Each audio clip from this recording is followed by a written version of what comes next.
I discovered the most wonderful thing today. I don't know if you can see it because I don't want to get too close and frighten them, but our little resident sunbirds are making a nest in our outdoor pergola area. They are the cutest little birds, and they like to make their nests from things that are hanging down. So from the ceiling, if you've got pieces of rope or wire hanging down, they will build their nest around it. So they go scavenging for bits of twigs and hay and such like, and then they build their little nest. So cool. So as you can see, they are building this nest off a hook that we've just got over the beam there that we use usually to hang lanterns on. But guess we won't be doing that for a little while. This is just in its early stages, so I'll keep you updated on the finished product. But yeah, might get some little baby sunbirds.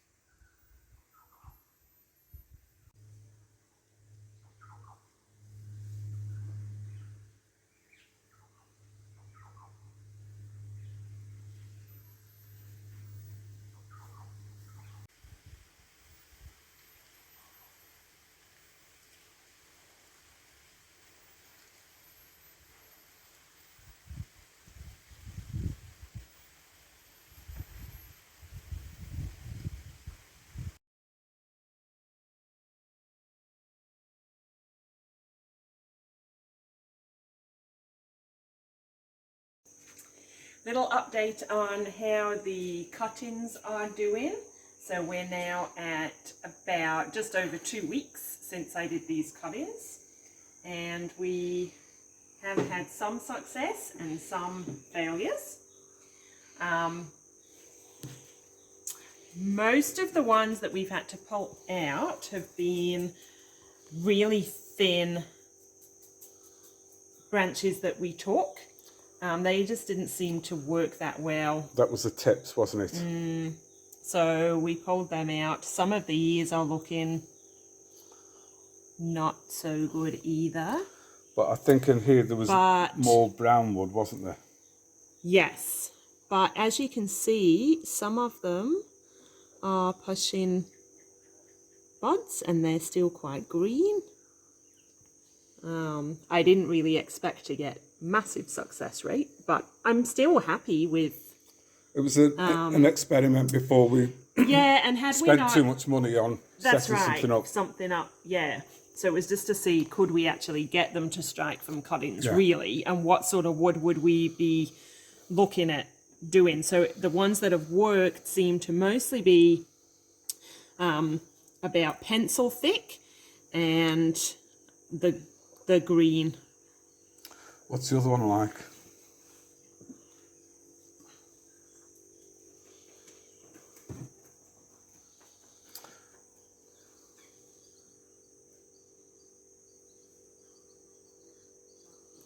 Definitely the green pencil thick Yeah. wood seems to be the most successful. Well, definitely. It kind of lasts longer, doesn't it, to give the bud chance to start pushing. And there's some really good buds coming on some of these. So I'm hoping that they keep going. I mean, this is by no means maybe the proper way of doing it, but it was just to basically see, could we actually strike from cuttings? And well, they only get foliar sprayed in the morning, don't they? Yes. Yeah. So certainly doable.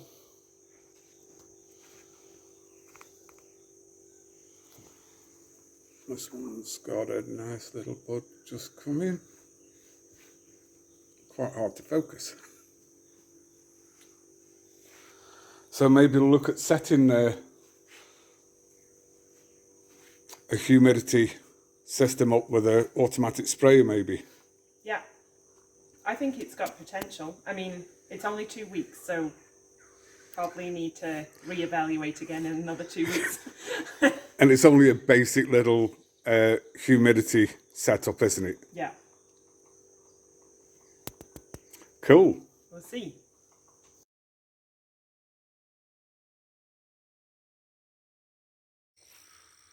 Good morning. I'm down here in amongst the canistels, and just wanted to show, don't you just hate it? You spot something and then it takes you ages to find it again. There. So what I'm looking for is, here we go. I'll hold this as steady as I can. Can you see, will this focus or not? Tiny, tiny little flecks next to my thumb there, and some just here, there. Those little flecks is the beginning of the flowers. So canistels are flowering yet again. Possibly see them here. Tiny little things just there and there. So they're off again.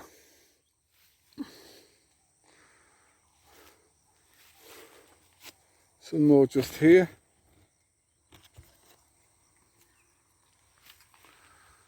Even though they still have ripe fruit on and sort of semi-ripe, still filling out. They're constantly producing, constantly.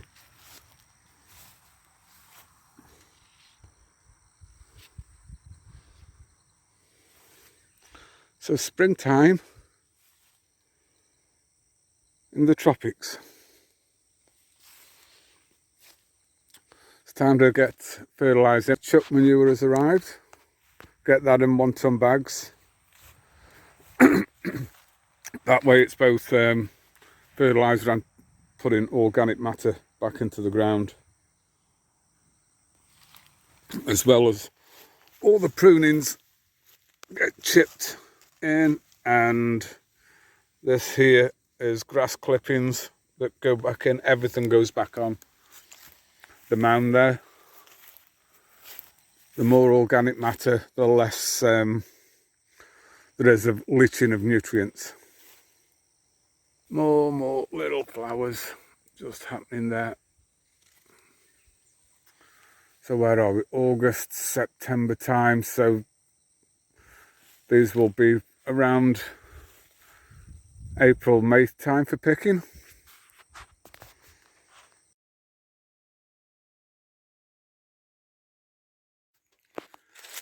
Yay! Look here. If I can zoom, get it to focus. We have our Abius just beginning to flower. We just have the one tree that's of Abiu that we keep for ourselves. Beautiful, beautiful fruit. Would make an excellent fruit to send away to market. It just needs, people tend to leave it on the tree until it's ripe, and then there's not enough life left in it to get down to the markets and to sit on a retailer's shelf and still be in prime condition. But if you do get the opportunity to try one and it's prime, well worth trying. And here, if I can just bring it down and show you, there's some fruit set. So it comes straight off the branch, barely any stalk at all. Beautiful, beautiful flavour.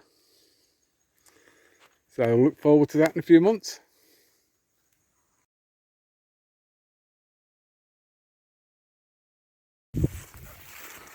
Okay, just before I mow everything. Just wanted, Stumpy, behave. I know. Down here, want to point out, Stumpy. Enough. Just here we've got a cover crop, which is Pinto Nut. You see it here under the trees where it hasn't been mowed. It's much longer. And I use this simply and purely to help suppress the grass, because if you look here, the grass is quite sparing, and then here where it's still to come, the grass gets quite a bit longer. So the plan is that every wet season I'll take runners and I'll replant and spread it around, and eventually it'll suppress the grass right through the paddock, which will mean a lot less mowing, a lot less time mowing, and a lot less expense. It is classed as a legume, which is a nitrogen fixer, but not particularly bothered about it being a nitrogen fixer.